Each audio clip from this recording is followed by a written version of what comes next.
Just over a year ago, my life situation was kind of dire. I was struggling a lot with my mental health. I didn't talk to people. I didn't have friends. I had lost my job. I was losing my home. It was probably the worst time of my life, actually. I had a drug addiction for many years. I drank. That stopped working for me, so I got into the drugs. I went from alcohol straight to crack cocaine.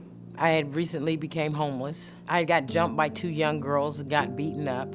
At one point in that time, I got sick. It was physical pain, it was emotional pain. If anything could go wrong, it did. And I just didn't really feel like I had any options left.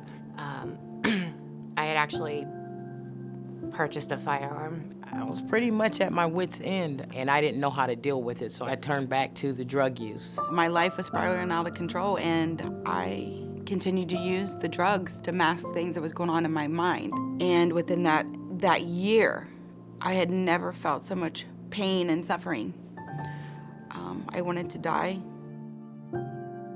My father caught me off guard and confronted me on the day that I was planning on completing everything. I used such large amounts that I can't believe I didn't die. I mean, I was coming up with things of how to die without me doing it myself. My children, in my head, I'm thinking, they're going to be so disappointed. They're going to be, I'm this horrible, bad person. One day, something happened. I woke up and I started thinking to myself, like, my kids are going to be without their parents. I became really nervous and really emotional, and I told him everything, and he brought me to Netcare.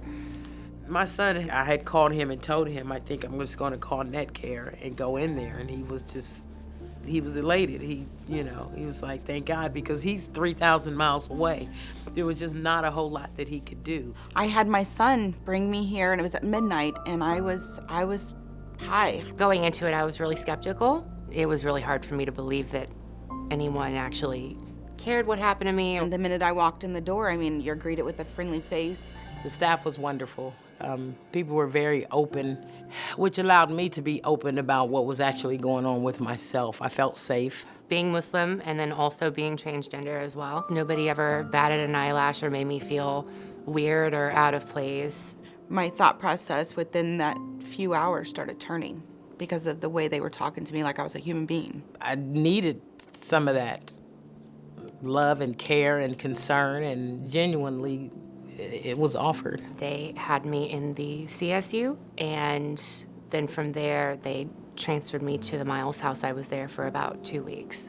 Miles house was a really good period in my life. It let me be able to clear my head and not be afraid anymore. When I had a chance to meet some of the other clients, that also was eye-opening for me. When you hear their stories and you realize that it's like, hey, I'm not the only person that goes through this sort of thing. I'd beat myself up for so long for even using again, because intellectually I knew that wasn't the answer to what to do, but I realized that I was dealing with a whole lot of things and I had no outlet for it. I mean, it was at that point that the hope that I've known that I've had, it came back. And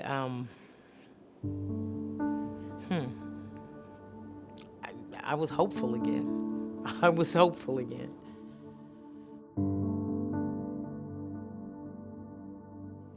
I really look forward to discovering more about myself, and I realize I am really young. I have a whole life ahead of me. As of right now, I'm looking into getting back into school and helping others, like in drug and alcohol counseling. I do have the experience, because I've lived it. I know what they're going through. I've really thrown myself kind of back into my artwork. That used to be a really big part of who I was, but that was something that I lost. The people at Netcare and also at the Miles house really helped me to rediscover that part of myself. Right now, I'm still kind of struggling with some stuff, but today, I'm so much happier. My son's getting married, and I want to be there to see that. Life's not always going to be great, but it's just how you handle it.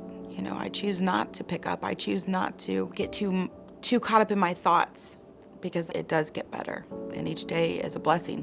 With God's grace and mercy and a good 12-step program, I can get through anything. I can get through it. I can get through it.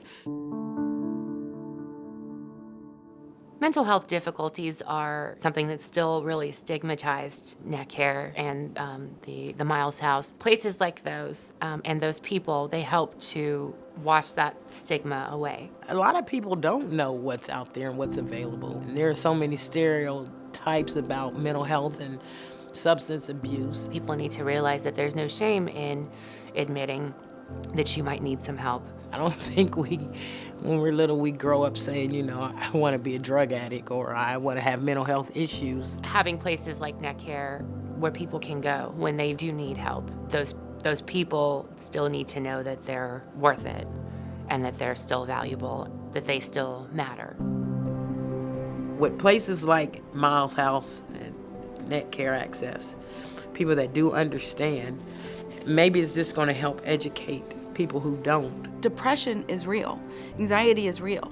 Suicide is real. We don't place anywhere near as much value as we should onto places like Netcare. It's to save lives. I mean, it's to get people their resources, to get better. The fact that there are places out there like this, I know it doesn't have to be hopeless anymore. I'm grateful that it's at my fingertips. I can call.